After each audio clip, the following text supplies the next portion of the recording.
Good morning, ladies and gentlemen, colleagues. Happy Africa Day. And thank you very much for coming to our webinar today on the hieroglyphics and Coptic scripts as African innovations by Dr. Sambu. Without much further ado, I'll invite our DVC, Professor Untitled Chapter, to welcome us to the webinar.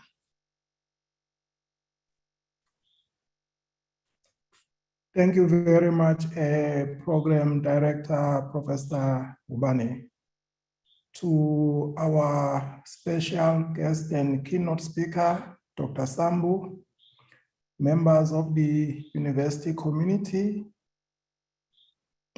international and national guests, ladies and gentlemen. I am honored today to welcome you to the first College of Humanities lecture series. And again, a very special welcome to our distinguished guest, Dr. Sambu. And I also want to welcome in a special way our partners, the National Institute for the Humanities and Social Sciences, represented here by Professor Sarah Moswetsa. Ladies and gentlemen, in marking Africa Day today, we thought that we would kickstart our lecture series on a very, very important subject that also talked to decolonization.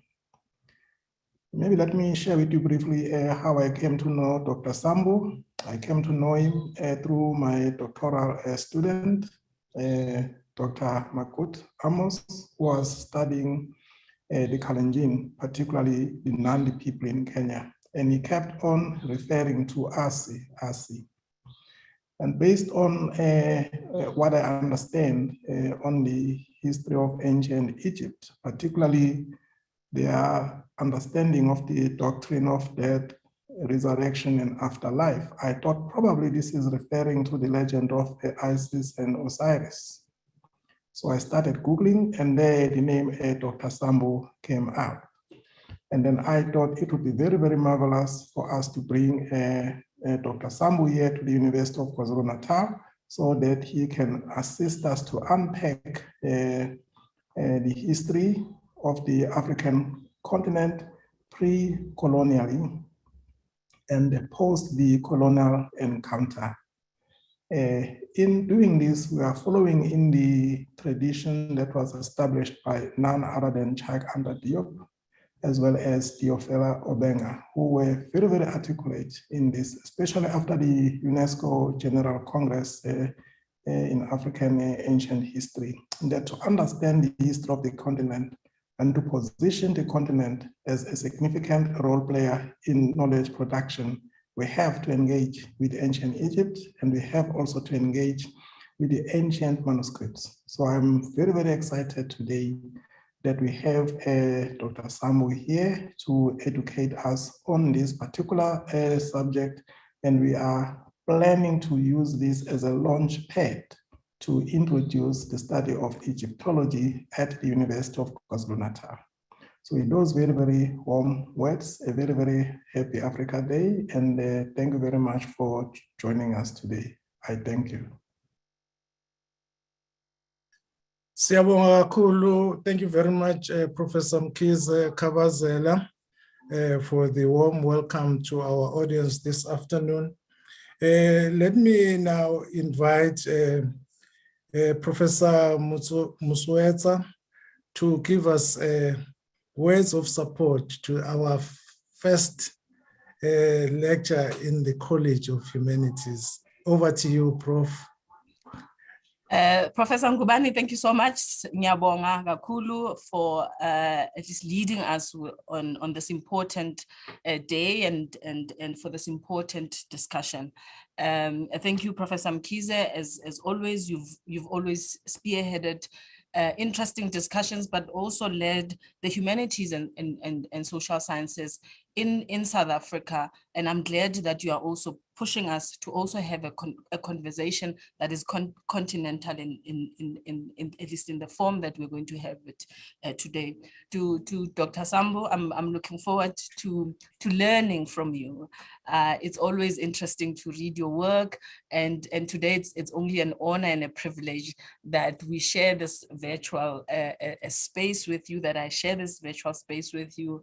And I have enormous respect for you and the work that you have done over the years, and it is also, I'm hoping that for everyone who's joining us, this is a rare privilege to listen and learn from Dr. Sambu. So I am grateful for the University of KZN for arranging such a dialogue, an important dialogue. Today is Africa Day. Today we are proudly African, and as another renowned leader, scholar, thinker, a leader in the continent who once said to us that we are not African because we are born in Africa. We are African because Africa is born in us. And that's Kwame Nkrumah. I think everyone, Nkrumah and everyone knows his work very well in spearheading what we thought then was what we think today is new, which is the story around decoloniality, coloniality. And we know our forebearers had thought about these big questions, and Dr. Sambu takes on that work for many years, and I'm glad that he's with us today. The association, particularly for this lecture series, particularly for today's series celebrating Africa Day, is of interest to us as NIHSS. NIHSS was formed, the National Institute for the Humanities and Social Sciences, was established by Dr. Nzimande in 2013 to do exactly what we are going to do today, to talk to each other, to listen to each other, to learn and take our histories forward. I think there are particular things that I find interesting of what we might want to be talking about today, and some of the themes are of interest directly to NIHSS, and that's why we are here, and I'm hoping everyone who's joining us is also going to hear some of the themes that we want to explore. The big theme around languages, our history around languages. The language for us is a tool of understanding who we are. If we understand our languages, both historically and currently, we will be able to tell our stories in new and diverse ways. And as we tell those stories, we are able to say, this is who we are, instead of those stories being told by others about us, about our languages. And indeed, where else do we start other than the history of languages? These languages in South Africa, Dr. Sambu, our languages don't start in 1652. They start even beyond, before that. They are appropriated for various reasons. We know that, and that is why language is not an apolitical project. And indeed, as we want to explore the history of languages in Egypt and what you are asking us to do, that's a political project. And it is a scholarship project, of course, it's a scholarly project, but steeped in history, in who we are as Africans. History is important, and that's another theme that I want us to, at least from this lecture, at least get a sense of, that if we are able to tell our history, if we know our history, we will know who we are. We will stand amongst our global counterparts, firmly rooted in who we are, and as we know our history, and therefore we will arrive in those meetings, in those gatherings, fully confident of who we are, only if we know our history. And the history of our languages is an important start of that. It is also important to also at least signal maybe three things. Who writes our history? Who tells our history? Who rewrites our history? And today, I think, as we talk about a particular moment of our African history, the history of our language, is that we also are trying to reimagine that history, but also to reimagine our future in new ways that tells our story, that we tell our story, that we are able to move forward as an African continent.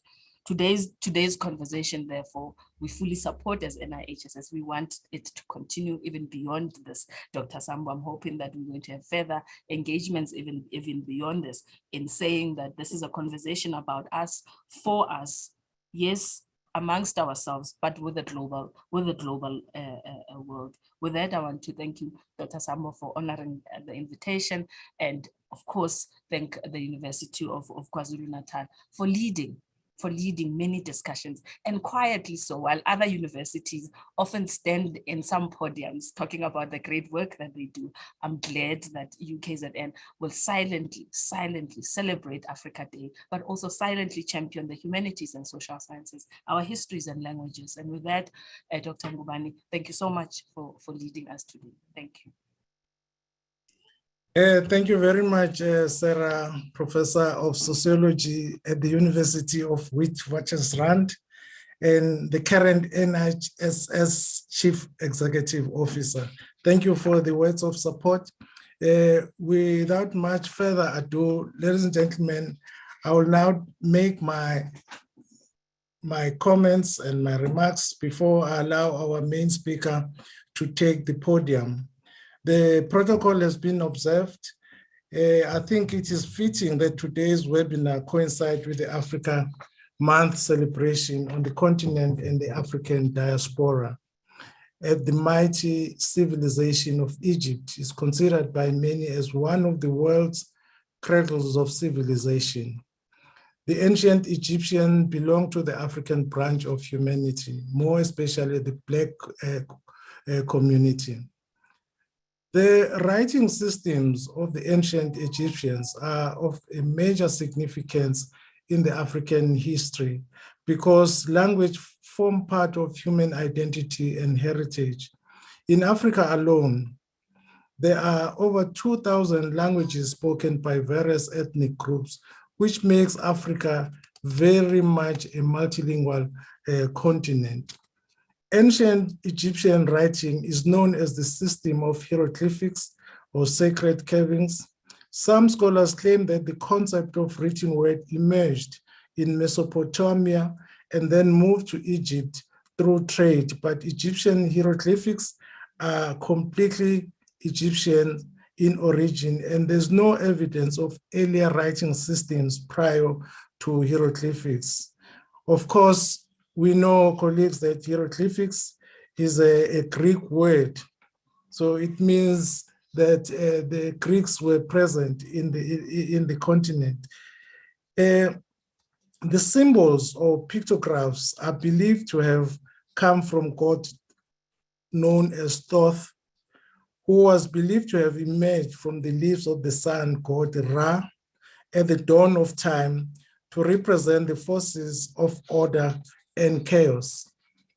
As much as Egyptians' writing was decorative, it was also sacred, recording the doings of gods and the kings. Early scripts identified individuals and places. Later, it became a tool of trade to provide information about goods and prices and interchange between Egyptians and other traders. Logograms, which are symbols representing words, and ideograms, which are signs, combined to convey the message, were developed. It is quite interesting how today's symbols, known as emojis, are used as a substitute for words. When you want to show love, you'll have an image of a heart. The phonogram, logogram, and ideogram are the basis of the hieroglyphic script. As we join the rest of the continent, I wish to end my opening remarks by a quotation by Haile Selassie's speech towards African unity, 1963, when the African Union was formed in May 25. He has this to say: "Today, we look to the future calmly, confidently, and courageously. We look to the vision of an Africa not merely free, but united. In facing this new challenge, we take comfort and encouragement from the lessons of the past. We know that there are differences amongst us. Africans enjoy different cultures, distinctive values, special attributes, but we also know that unity can be and has been attained among men of the most disparate origins, that differences of race, of religion, of culture, of tradition are no insuperable obstacle to the coming together of peoples. History teaches us that unity is strength and cautions us to submerge and overcome our difference in the quest of common goals, to strive with all our combined strength for the path to true African brotherhood and unity, unquote. Ladies and gentlemen, I know that Dr. Sambu is anxious to take the floor and talk more of the symbols or pictures that represent single consonant of or sound values and bilateral signs where one hieroglyph represents two consonants. Our South African alphabets are composed of consonants and vowels, whereas the Egyptian's alphabet has 24 hieroglyphic signs. He will take us through ancient history to the modern Coptic script, Copts being Egyptian Christians. The Coptic script is based on Egyptian dialect and uses the Greek alphabet with some addition from Demotic script. Colleagues, friends, ladies and gentlemen, let us now welcome Dr. Sambu, who will address us on the topic hieroglyphics and Coptic scripts as African innovation. As a way of introducing Dr. Sambu, he is the Vice President and Chief Executive Officer of the CAS Media Group. He obtained a BCom degree from the University of Nairobi and MCIPS in the United Kingdom. From 1990 to 1993, he studied Coptic language and script at the Coptic Center, Nairobi. In 1993, he conducted research in Israel and Egypt. He obtained a D.Litt. Phil in Ancient Near Eastern Studies at the University of South Africa. In 2002 to 2003, he completed his postdoctoral studies on Egypt at Humboldt University, Berlin. Dr. Sambu is the author of The Kalenjin People's Egypt Origin Legend Revisited, was Isis Assis, a study of comparative religion, and also the Misiri legend explored, a linguistic inquiry into the Kalenjin people's oral tradition of ancient Egyptian origin. Relying on his hieroglyphics and Coptic script that he had learned in order to gain a deeper understanding of the subject, Dr. Sambu's doctoral thesis was entitled Assis and Assis, Eastern Africa's Kalenjin People and Their Pharaonic Origin Legend, a comparative study. He's a regular commentator on TV and radio on African pride topics based on lessons from Egyptology. I'm looking forward to the lecture by Dr. Sambu. And colleagues, ladies and gentlemen, please join me in inviting Dr. Sambu to take the floor. Over to you, Dr. Sambu, and good luck. Thank you. Thank you very much. Thank you, Professor Ngubane. Thank you very much. Thank you all the colleagues I see with you there and all the South African people. I was in South Africa 21 years ago. I spent 4.5 years there at the University of South Africa. So I feel at home talking to you people and talking with you and listening to you. So what are we going to discuss today? We are trying to encourage our young men and women and anybody who is ready to do it to learn the old scripts and therefore access their own history, the African history, the African facts that they don't know. And the history is to show this one today is largely about the writings, the scripts, hieroglyphics, and Coptic scripts that will show us, that I'll use to show that they are African. Professor Ngubane has told you there that Coptic characters are based on Greek. That's what everybody's told. Actually, Greek is based on Egyptian and Coptic. I'll show you that today. So I came to South Africa to learn this from the University of South Africa. I started here, did it at the University of South Africa, the University of Humboldt University, and did some research in Israel and in Egypt. But what I'm telling you today is the history of the scripts, that they are ours, they're African, and that the West has got it from us through the Greeks and the Romans, like that.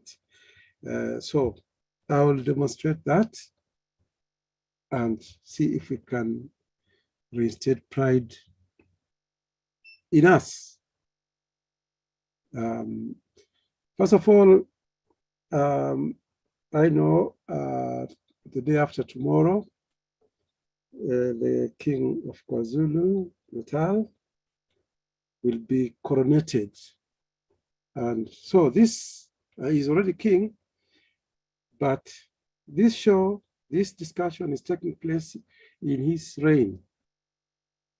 Why am I saying that? Why am I going to kings?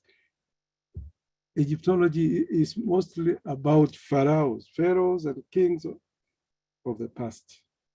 So when something was done, a major thing was done, it was noted that it was done during the kingdom of so and so. So we saw the king's name first. So we'll practice that. And we start with the king who will be coronated on 27th, and who is king now, King Misuza. I hope you're seeing all this. So we start with that. I hope you all know his name begins with M, isn't it? But that M comes from ancient Egyptian, this bird. Okay, that is the beginning. And then the other name is I. The other letter is I. Actually, it's Egyptian, gave rise to that. Me. And then S. You know the S that we use comes from ancient Egyptian. Me. Miss. Now we have Miss. And then U. Is a bird. This bird. Young bird. Okay.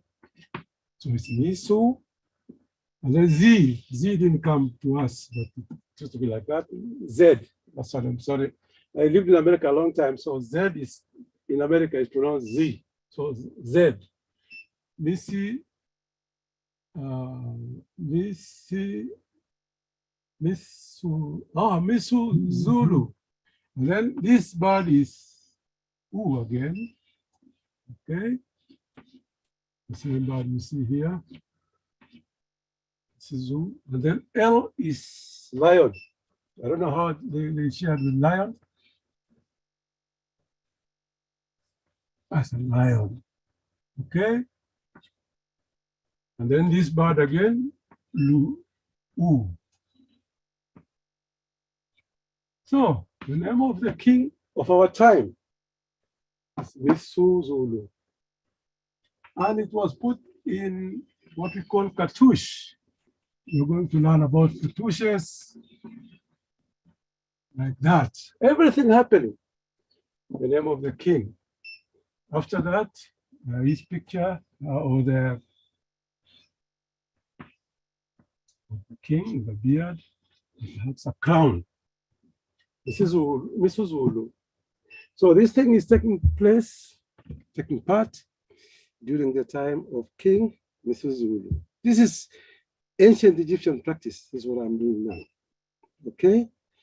A cartouche, I'll show you a better cartouche than mine here. If you can show the cartouche of the lady, the one who became, yes, that is the one there, you can see.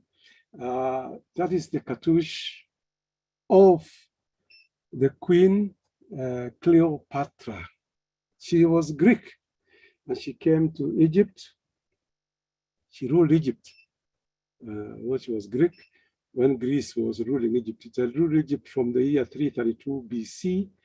And about near the time of Christ, she was the queen of Egypt, and her name was written like that, Cleopatra. You can see that. You can see the K is that letter, Cleopatra, okay? Now I want to show you that this script is African, it's ours. Professor Ngubane told you Coptic is Greek, but we are going to show you, I'm going to show you that it's not Greek. Actually, Greek is Coptic. Now, back to our name for the king, for instance, we have seen that this is M. Letter M comes from that. It's known, but they never tell you. M comes from that, and I comes from that. S comes from that one, and C also comes from that one. Letter C. Okay. Can you see that? About the Coptic language, Professor Ngubane told you there that Coptic comes from Greek. We'll show that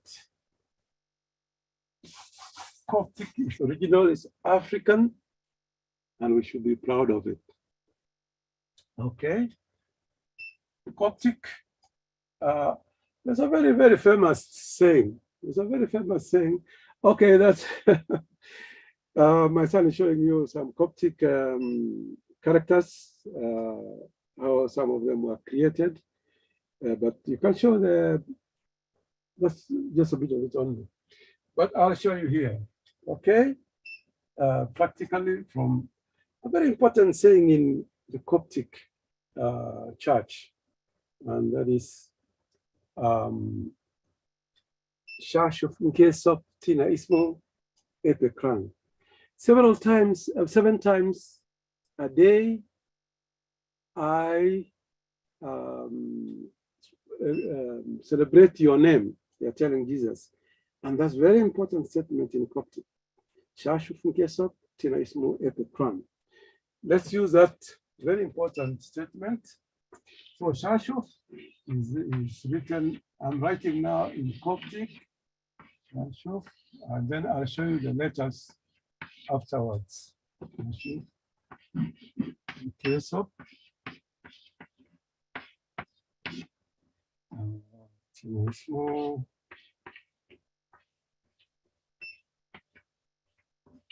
Small. Okay. We're going to use that very important statement to show the Africanness of this system. This one never, it didn't go to the Greeks. It's shy. It didn't go to the Greeks. But it comes from ancient Egyptian in the form shy. So it comes to Coptic, Shashuf. A is a bird. It's from ancient Egyptian bird, like this. Okay. So it gives you your A, gives you your R, and finally gives you that A, this one here. So you see Shashuf, you combine these two to make U, Shashuf, in Coptic. And this one is your F, today's F. Comes like that, and it's F. Okay, we just go across like that. It's F. It comes from the ancient Egyptian snake. Where is that? Ancient Egyptian snake. That's the one which gave you F. Ancient snake, Egyptian snake. Like that. This is what gives you your F in the West. This you can find in good writing from people who have studied white and black. Most of those who are not interested in real African history will try to hide that. But those who are good enough are showing it. Okay, so you've seen Shashov. N, in case of N, comes from this ancient Egyptian N. That's ancient Egyptian N. And you know that's where it comes from. It's Nyanja, lake. I don't know, I think in South Africa that name should be for lake also. But in Kenyan local languages, we still have Nyanja as lake. That gives you N. K, E, K went to Greek also, but it comes from Coptic. A, C, we have seen that. Actually, O is W, and then pi. The letter which you think is Greek, pi, is from Coptic, P, and from ancient Egyptian, P. Okay, this is what you have. It's called pi. It's Coptic. T, Naismo, T is also from Coptic. N, I've told you. A, I've told you. M is this M. Although in Coptic it's written like this. I hope you're seeing that. But it's this bird from Ol, the bird called Ol. Okay. Epe crown, you can see pi, K. What we call P comes as R, like a crown. P, that looks like P is in Coptic is R, and Greek too. So the Greeks took that intact. Okay, that is demonstrating using that kind of writing. Now, I want to show that these people were African. And anybody can ask a question in between, but just let me hear some noise and I'll let you speak. Let's see the pictures of those things we have said. You have seen, can we show the Coptic characters and Greek and Coptic, or all the Egyptian and Coptic? On the screen, yes, you can see that. You can see the A and that B, what, that is the script or the alphabet of ancient Egyptian, Coptic, and which has been borrowed by Greek and taken to the West. There's a very famous Coptic bishop who went to Russia and took our writing to Russia. It's called Abba. Abba is father, Abba Krilo. And that's what they call Krylik. Whatever he took there, they are calling it Krylik. And it's modern Russian. They use it as modern. Okay, I want to show you these Africans that did this. Let's start with the Africans, I mean, the people of the world as the Greeks saw them. I hope to be able to show you that. The people of the world as the Greeks showed them. Yes, that one there. I hope it's showing to everybody.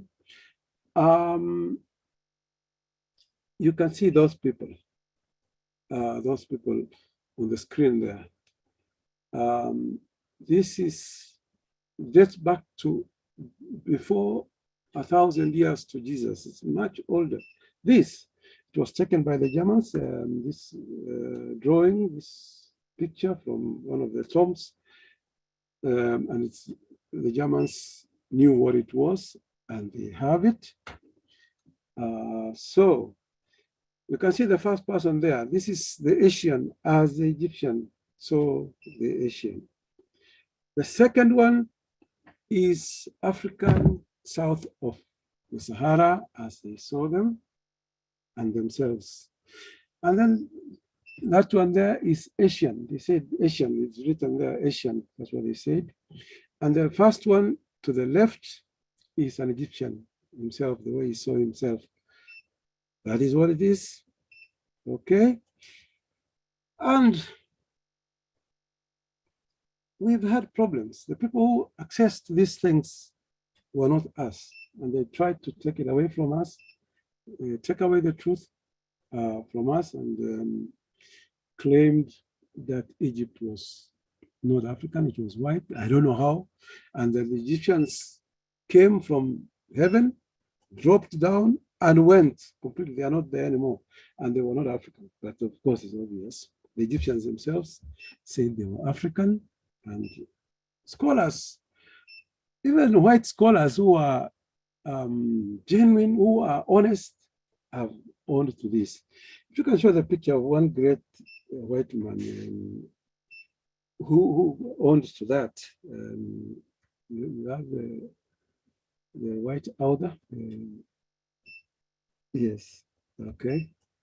Yes, good, that one. If you go to my books, you can see I almost worship this man. He said the truth. He said that the Egyptians were the same as the Africans down south. And he said, like those ones near the lake, the lakes, which is here in East Africa, and even maybe south. There was a mixture of Africans all the years. It wasn't like they were so separate. They were the same all the time. There was that habit, for instance, in Egypt, circumcision. They circumcised men, young boys were circumcised to become men in Egypt from thousands of years ago. Also here in East Africa, it was also happening until 200 years ago in KwaZulu-Natal, when King Shaka discontinued it. He wanted his soldiers to come to the field sooner. So he abolished circumcision. But I hear King Zwelithini, Goodwill Zwelithini returned it. And I don't know how far it has gone, but it was there. So how did it get all the way there? A very difficult thing like circumcision. Of course, it continued and stopped in Osa, among the Osa of South Africa. So that tells you something. And then, how do we know they were Africans? We want to know physically, were they Africans? Let me show you something. How do you recognize an African? Can you show me the one with, what do you call this?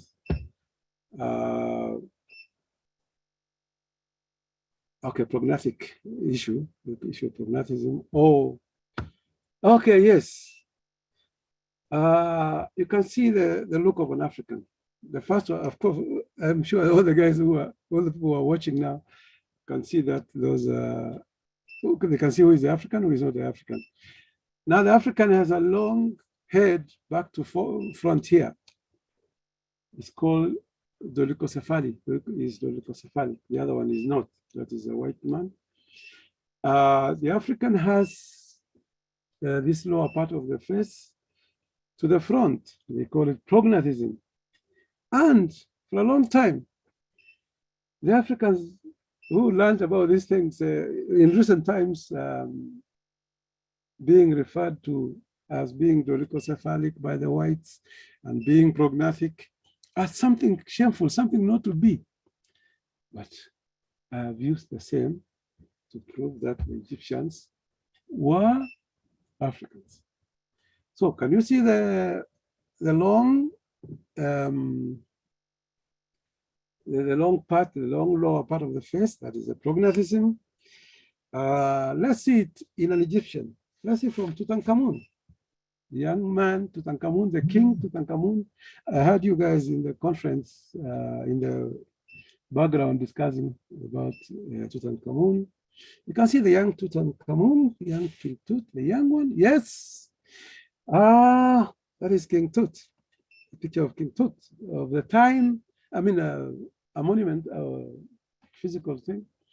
Can you see that? I've put some lines for you to help you do it. The red line going from the middle of the forehead down perpendicularly, down 90 degrees. That one, you can see it cuts most of its face to the right. A white person showing that cannot, I'm sure we have some Western person. We have, let's say Alexander the Great. Yes, Alexander the Great, the one who conquered. He didn't quite conquer Egypt. He conquered Egypt and freed Egyptians from the conquest of the and the rule of the Persians. So Alexander the Great, you can see the red line. It doesn't cut much of his face out. And I'll show you the blue line. You can see a blue line in front of the red line. You draw the line from the chin and it touches the lips. It should touch the lips. You can see how much of his face is cut off, or you can see part of the nose is cut off because it's like that. Let's go to the young king. The young king again, King Tutankhamun. Back to the same one with the lines. Yes, look at the blue line from the chin, touches the lips and goes. It misses the nose. Okay, that is common African look. Western people, white people do not look like that, but the African is like that. You can go back to the pictures of the people, the world people as the Egyptians saw them. You can go back to it and see. Now you can see the dolichocephaly, you can see the prognathism. There it is. It is something racist. This subject is racist and we should not be talking about it, but they did talk about it and tried to rob us of our own past, our own pride in the past, and we are coming back to use it at this time. Okay, some may be Asian. For instance, there's an Asian gentleman who was in Egypt, actually. The Egyptians said he was foreigner, and they drew him. They have this carving of him like that. You can see that. So there's a difference. There's no confusion. All right. Okay. I went to the Egyptian Museum in 1993. Is that 30 years ago? Almost 30 years ago. And I took a picture of a pharaoh. Okay, that was myself. All right, that was myself at near the pyramids. But first, let's look at Meremta. Meremta. That is Tutankhamun. We'll show you afterwards. We see Meremta, the king who chased who followed in history the Israelis when they were running away. The show before that, him, Meremta, before that one. He's the one who was king at the time of the Exodus. Okay, yeah, probably, I don't know why Meremta is not. Okay, that's Meremta. Okay, it's a stone in the Museum of Egypt and in Cairo. As usual, they have broken the nose. They break the nose so that you don't know, it doesn't look African. You see that? It's very, very dishonest. But that is what you see. So I saw this. I brought the picture, and I was in the University of South Africa. I got a friend who was the artist around in that place, a very famous artist called Mashiangu Aku. He was doing all the drawings at the university there of South Africa. I told Mashiangu Aku, look at the nose of this guy, it's broken. How can you reinstate, at least picture-wise, how can you reinstate it? So that we know what he looks like. He looked like really. And use the base of the nose as it is, honestly, and just restore it. And Mashiangu Aku got that for me. He put the nose, he corrected, did that, plus the chin, everything. And that is what really Meremta, the one of Exodus, the king who followed the Israelis, as they ran away from Egypt. There's the man. He didn't die the way they say he died in the sea, because he ended up writing to say that he had that on hieroglyphic. I don't see that picture here, but he had that on the hieroglyphic, where he said he followed these people and they ran away like that, and he destroyed most of them or something. So he lived until after that. That is the history that is written by him, and it's on a stela, one of these stelas.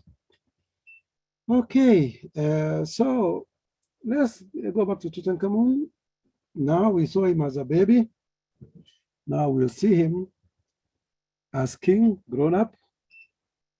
Tutankhamun, that's him facing you, and this is in the Museum of Egypt. He didn't break his nose. There's an Englishman who came and broke into the tomb of Tutankhamun, and this is what he produced, what he got in the tomb. And it was recently, 1920 something, recently in these terms. And everybody was there, so he couldn't break the nose or anything. He produced his face as well. Yeah, I mean, the picture, he produced a monument. It's a carving, ancient carving, 3,000 years and more old. So another picture of Tutankhamun, another monument that a carving, a very good carving of Tutankhamun that is kept in the Museum of Cairo. Okay, that is his face in gold. All right, you can see the ears are perforated the way they used to do in East Africa here. You can see the lips, but where's the picture? There's a picture of him standing with some stuff in hand. So we have Tutankhamun. Okay, I see we are missing. Okay, he has it that way. There's a fuller one. So when the Englishman who dug into the grave, the tomb of Tutankhamun in the 20s, when he came and he started the digging with the Egyptians, they reached the gate of the tomb itself. And the gate inside, the gate was guarded by those two pictures. Those two, they're not really pictures, they were real carvings of Tutankhamun, the king himself who is buried inside there. And those are the sentinels he saw about 1922, 23. And oh my God, he was shocked. Oh, he wasn't shocked, but he didn't want to show it.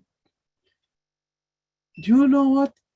He closed the place and went away for 3 or 4 years. And they allowed him to do that. So he came back. When he came back, he opened and saw those are the very honest features of Tutankhamun. Okay, so we want to talk about prognatism again. Let's look at Queen T. Queen T is a picture I took in Germany when I was in Germany. I did under the supervision of Humboldt University in Berlin. I and my class studied a lot of monuments at the Egyptian Museum of Berlin. There's a Berlin Museum of Egyptian. So one of the people there is Queen T from Egypt. You can see what I mean by prognatism. You can see her there, honestly, as she was. I was talking about Tutankhamun. Let's see Tutankhamun's face when this guy dug him out. We got his face pictured honestly, and I'll show you that face. That's him. So that is his mummy, his real body. Okay, you can see him, and you can see also his coffin. In his coffin, the same body in the coffin.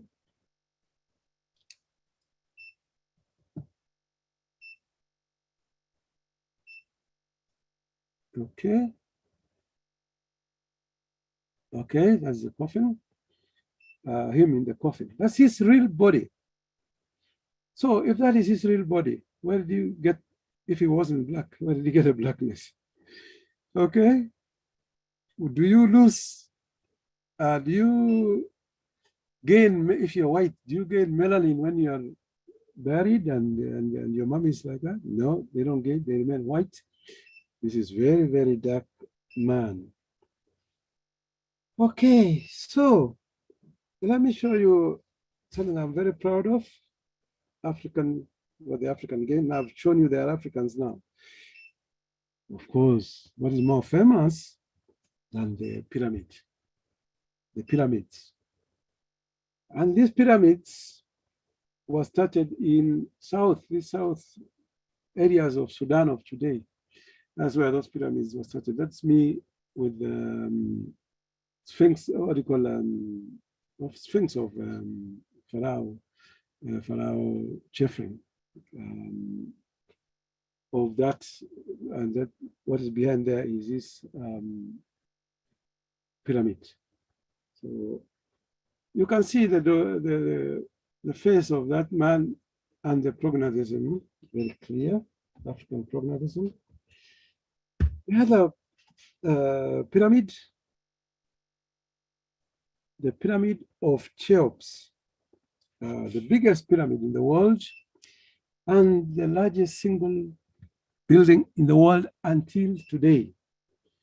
That is the pyramid of Cheops, 4th dynasty, about 2,700 years before Christ, which is today 4,700 years, almost 5,000 years old.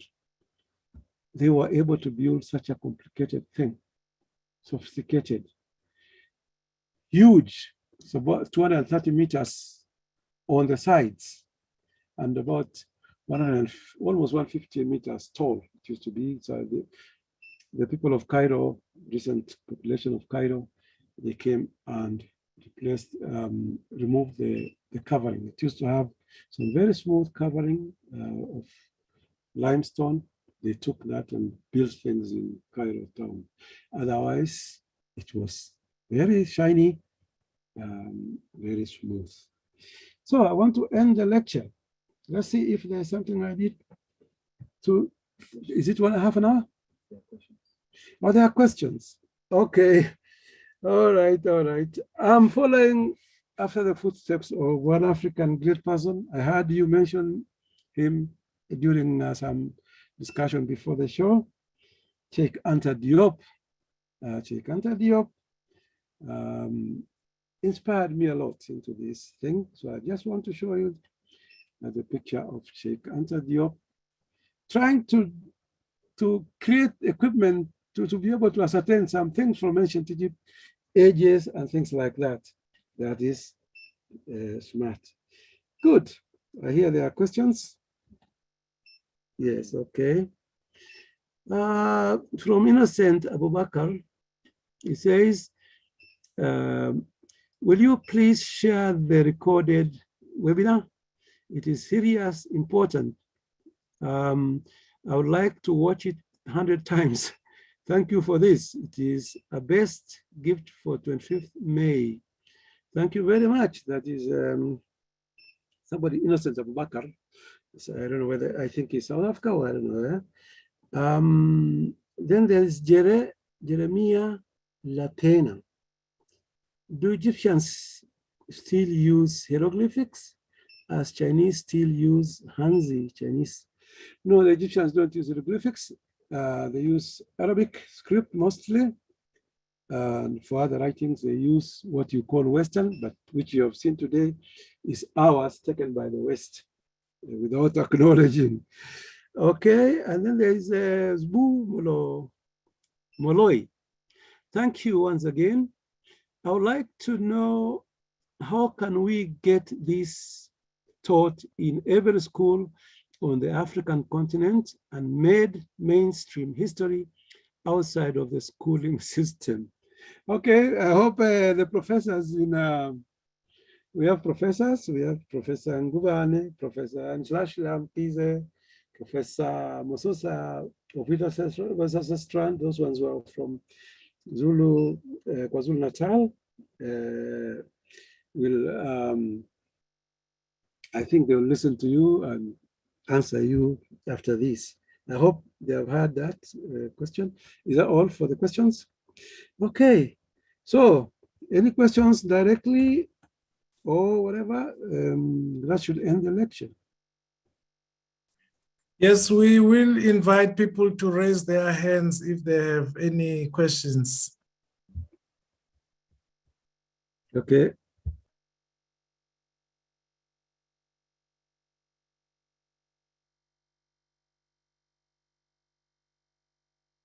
There is a isiZulu interpretation. If you want to ask in your own language, you can raise the question. Then Njabulo will interpret it into English. Okay. Thank you very much. It seems that we don't have live questions, and I just want to congratulate you, Dr. Sambu, for a clear presentation that okay, go ahead. No, thank you very much for the opportunity. I've just gone through the Q&A, and there is a question as to what happened to the ancient Egyptians. Did they miraculously disappear? And I would like to also maybe put a follow-up on the question of the descendants of the ancient Egyptians. Are they still on the continent? Where are they? How can we identify them? Because this is a very important issue. For example, if one is studying, for argument's sake, the Bible, our first encounter as children with the Egyptians is through the Bible. And we believe this is something happening, or the story or the narrative is unfolding probably on another continent. That's how we are taught. So I think it's a genuine question. I'm asking it rhetorically. Where are the descendants of the ancient Egyptians? Thank you. That's a very interesting question. Okay, go ahead, Dr. Sambu. Yes, Professor Mkiz, the ancient Egyptians were the rest of Africans, us. Some are in the south, others remained in Egypt, and some got mixed up, and they now have a dual, like they are Arab or half Arab, half African. That is what happened. We lost them because after being colonized, they give up almost totally, virtually totally, and began speaking these other languages of the conquerors, Arabic, but Coptic was kept for the church. So if you are in Coptic, if you go to the Coptic church, they'll do all these things in Arabic. They'll speak in Arabic, everything about the church, the Bible, everything about this. And then there's a holy moment when everybody speaks in Coptic. That's a holy moment. Like in Catholic, if you go to a Catholic church, they speak English or whatever language, local language. When they want to feel very holy, they speak Latin. So in the Coptic church, they speak Coptic when they want to feel very holy. So that language was retained in that way. Not many people know it well, but when your students begin studying, they'll use it to dig back and realize a lot of things. It's easier than hieroglyphic, but they must still learn hieroglyphic. Yes, and where did they go? I've answered that, Professor. I know, unfortunately, well, the Bible is good, but all right, one of our problems is there. I hope it serves the people more than it doesn't. I see Mukondeli and Dion asking questions. Okay, Yeah, Dion. go ahead. Thank you, colleagues, and thank you, Doctor. You know, I'm very ashamed that I don't know about you. You know, because myself, I'm very passionate about African history. You know, and I've engaged with some of the materials of Sheikh Anta Diop and the likes of John Henry Clark and all the Pan-Africanists of old. You know. So, you know, I'm happy to learn about you though and the work that you're doing. And, you know, I'm really looking forward to engaging with some of the other findings that you've come across. You know, I also had that question about where the Black ancient Egyptians went. But also I'm wondering, because you mentioned something about Coptic, and that actually Coptic is not a derivative of Greek, but rather Greek is a derivative of Coptic. Can you maybe share some insight on? Keep listening.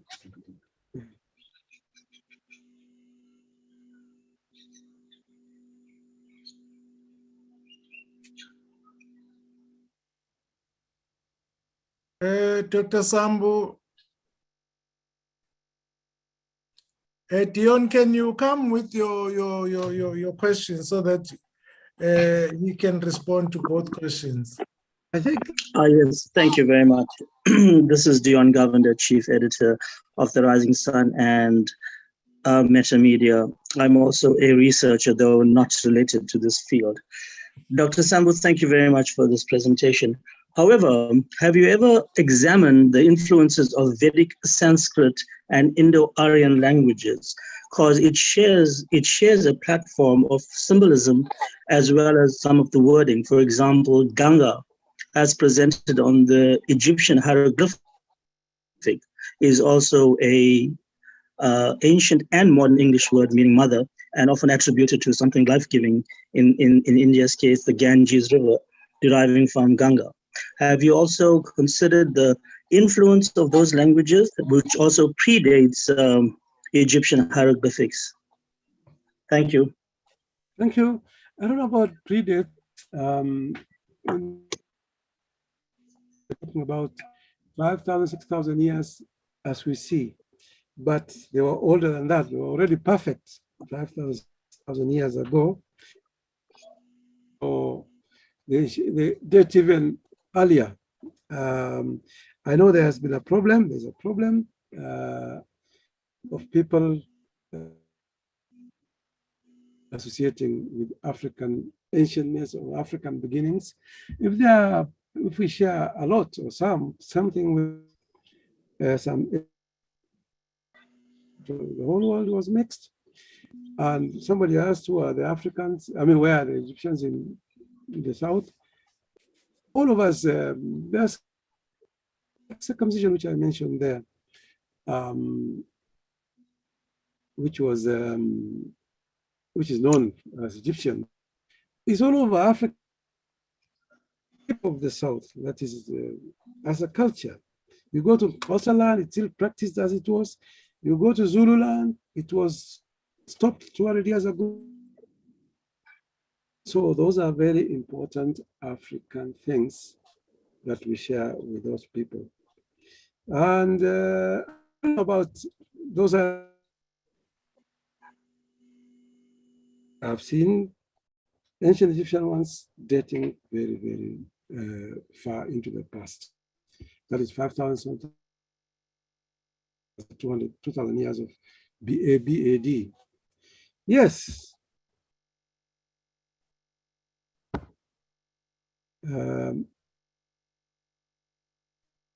Hello, Professor Mishashla. I think I've lost it. There was a question from Dion Govender, Doc. That was the one who was talking. That was Dion Govender. We have the Mukonde Leli. Mlaudzi. Yeah, yeah. Mukonde Leli. That was Dion that asked that question. Did you get my question, Doc? Who is that? Mkondeleli Mlaudzi. Mkondeleli, I didn't get your question. Did you ask on air? Yes, I was asking about the relation between, because you mentioned that the assumption was that the Coptic was a derivative of Greek, but you corrected it and said no. Actually, Greek was a derivative of Coptic. So I just wanted more insight on that in terms of what was the process that happened with that, and how did that happen? The Egyptians, ancient Egyptians, before the Greeks really woke up after the 330 something AD, BC. That's when the Greeks came and became very strong. But before that, you go back to 600, they were not. The Egyptians were ruling them. And that's when they got this script. Everybody, in intelligentsia, proper intelligentsia, we know this. We know how it started. And I think I'm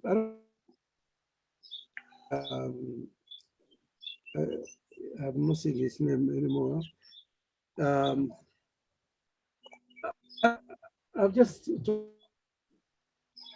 how it was derived, how the Greek letters, which we say are now like Coptic, and you're saying it came from this. Even pi, I showed you pi, the letter pi, which is P, which is ancient Egyptian, this thing here. In Coptic, it became this.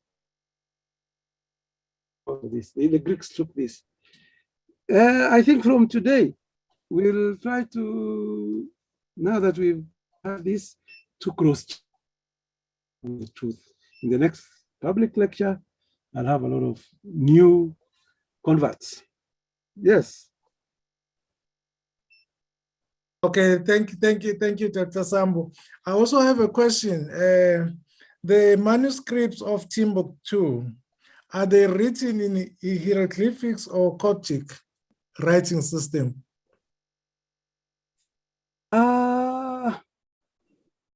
Of that, the age or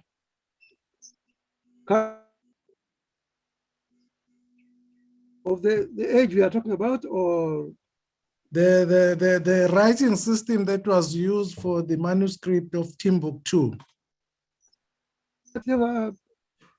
Ancient Egyptian, but we know it's the same thing. It's older than Coptic. I see. I have another question. Okay, go ahead, sir. Okay, thank you. Sorry, it's I do not know if this function is working, whether you could see my hand raised. Nevertheless, it's Dion Govender again. Dr. Sambu, two questions. Number one, can I have access to your research or research methodology for the creation of an article for our newspapers and magazines? And the second question is, some of my colleagues from research institutions across the universities across the world, developing and codifying ancient script, etc., have begun working on the Indo-Aryan and the Vedic Sanskrit codifying of the language to preserve it for future generations. As you know, everything old is going to crumble at one stage. What do you have to teach the future but codified and or virtual reality created images? Are you and your team involved or going to be involved in codifying for future preservation, a digital format or a virtual reality or an augmented reality, so that that future generation would have something to look at if the ancient scripts or creations do get destroyed? Thank you. Okay, I think Rakshika, who is one of the technical people, will help us get you some of my writings, or even Professor Mukize, who has read my work, show you where he found. And yes, I suppose, I hope the young people or anybody who is still strong ideas as to what to do to dig back and how to retain it and how to help our people associate something that has been hidden from them. This has been hidden from us. Actually, it's a deceit that we have lived. And the studying of these scripts will reveal to everybody the truth. And I think that will help us be proud of ourselves, love our languages. I had to say that before. Our languages help us think better, help us create better, because it's inside. The language for this, that your first language, your mother tongue, is inside you, the middle of your brain. And any other language that you learn afterwards is smeared on the outer side of the brain. So are you going to try and learn deep things and advance further using this superficial language lying on top of your brain, or the one inside your brain? That is something I've heard. Thank you. Very much. I'm afraid, colleagues, this was our last question. And thank you very much, Dr. Sambu. I will now call Dr.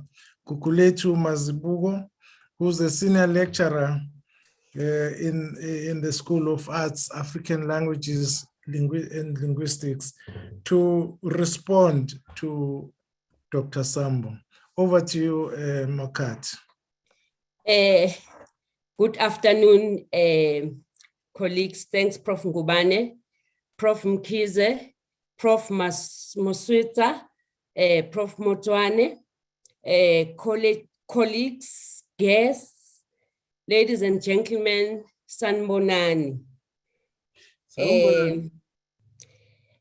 Dr. Sambu, asante sana. Asante. Wow, what an insightful lecture. Ladies and gentlemen, you will agree with me that the lecture was indeed thought-provoking, candid, and informative on hieroglyphics and Coptic scripts.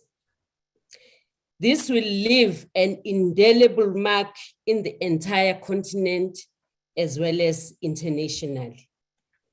Such a relevant lecture in our first year of the International Decade of Indigenous Languages, as was proclaimed by UNESCO for the preservation, revitalization, and promotion of indigenous languages. This lecture today, when we celebrate Africa Day, is not only befitting the need to reinvest in indigenous knowledge, heritage, history, religion, and languages, but is also aligned to the vision and mission of the University of KwaZulu-Natal to be the premier university of African scholarship. The need to prioritize scholarship on the origins of African people cannot be overstated. It is the only way that the identity and integrity of Africa can be preserved. Not only will it be ground for the study of comparative linguistics, but that of religions that are a soul of a people and can be enriched immensely by cross-cultural heritages that are brought to the fore. This lecture further revealed how languages, culture, and religion are intertwined sides of the same coin that have to be further unpacked for the benefit of the continent. Dr. Sambu's lecture is thus a timeless wake-up call to intensive discourse and action in our institution. Dr. Sambu, your lecture triggered new ideas that will benefit African scholarship and also planning for future. You gave us a new sense of pride as Africans. Looking at our past as well as shaping our future is more important than before. I have learned that Egyptians are Africans, and we need to dig back for all the hidden histories as well as truths. Finally, I would like to say, Dr. Sambu, tumejifunza mengi kutoka kwako. We learned a lot from you. Once again, asante sana, Dr. Sambu. Ngiyabonga. Asante sana, Dr. Mazibuko, and thank you very much for such an impactful response to our address this afternoon. And we do wish to congratulate Dr. Sambu on this achievement. I think it is befitting that this was presented on the Africa Day celebration, which we appreciate very much. But I'm not going to do the vote of thanks, but there is Professor Matuan, who's been assigned by our DVC to convey or propose closing remarks and the vote of thanks to you. Karibu. Professor Mutwana is the Dean of Applied Human Sciences at the University of KwaZulu-Natal in the College of Humanities. Over to you, Prof. Thank you very much, Professor Ngubani. Colleagues, good afternoon. Sanbonani, Dumasiari, Dumelang. Thank you for this opportunity. It is indeed befitting that we should be holding such a lecture on Africa Day. I think also it's most appropriate for this kind of a lecture as the inaugural first College of Humanities lecture series. So Professor Mkhize, you have done the college very proud and the university. I believe that we are really gaining so much. Your visionary leadership is taking us to greater heights in contributing meaningfully to the debate and dialogue on decoloniality. I think most people have already acknowledged the nature of the lecture. Dr. Sambu, you've done an excellent job in reconnecting us to our roots. We thank you very much for sharing your wealth of knowledge with us. Thank you very much for opening some of our eyes to who we really are and the language and the roots of our African languages and the role that they played in contributing towards the global history of the world. And so I just want to say thank you on behalf of the College of Humanities, on behalf of the University of KwaZulu-Natal. We really appreciate you whetting our appetite on this subject. We look forward to engaging even further with you on the subject. I believe this is not the first, and I'm hoping that Prof. Mkhize has got even greater plans for you in this role, in this space. Let me also take this opportunity then to thank our DVC for organizing such a lecture. DVC, you probably must be satisfied because the attendance has been quite good. The response has been quite good. I want to also thank you, Professor Ngubane, for facilitating this webinar so ably, for taking us through the proceedings of the day. I want to also send a special word of thanks to Professor Musweza for your words of support and encouragement as a partner in this process. I want to also acknowledge our language interpreter, Jabulo Manyoni, for ensuring that this webinar is accessible to those that may not necessarily converse fluently in English.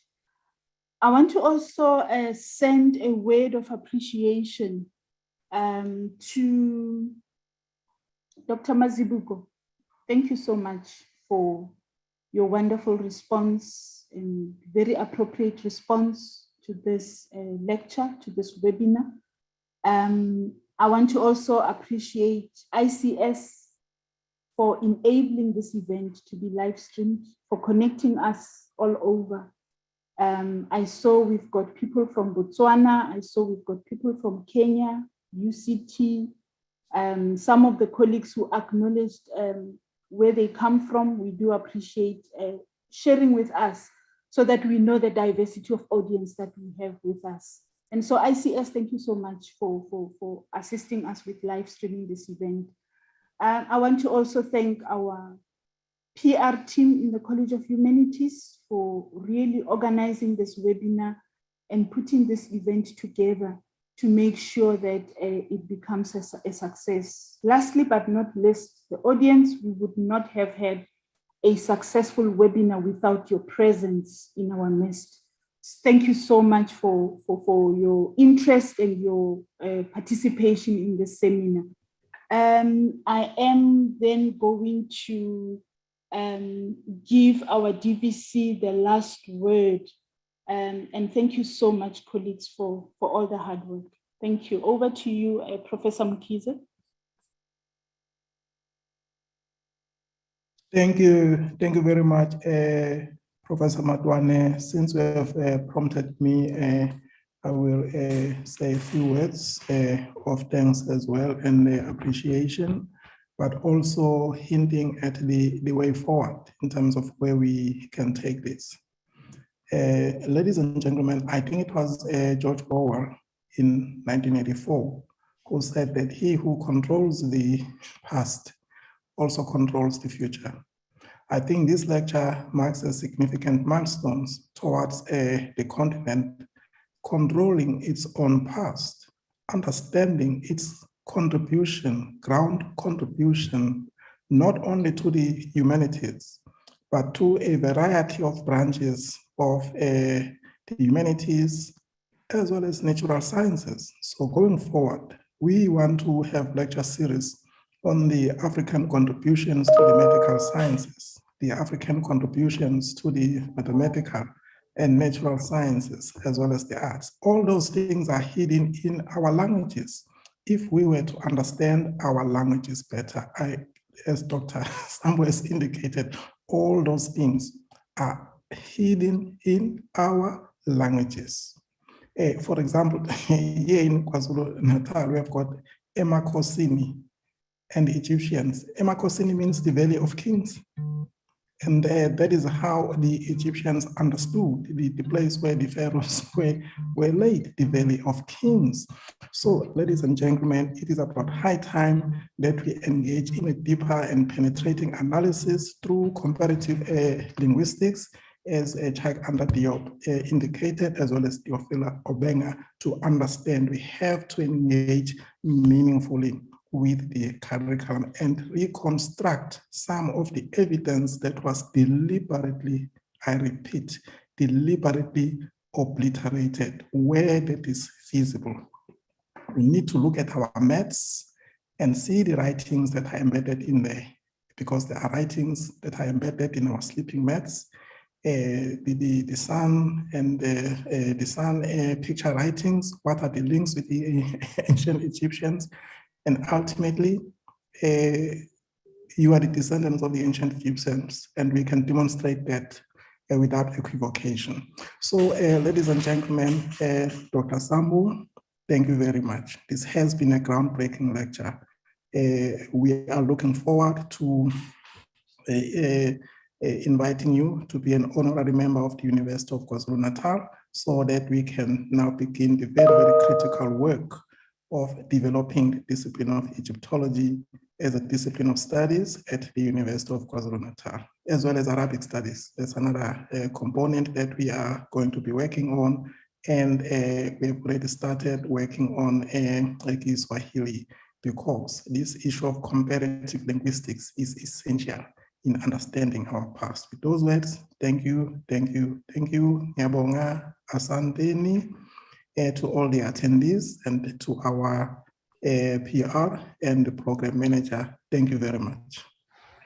Thank you very much, Professor Mkhize and other colleagues who have made this day a successful day. And thank you to Dr. Sambu. I thought Professor will say we must organize a tour to Egypt just to go and see these pyramids.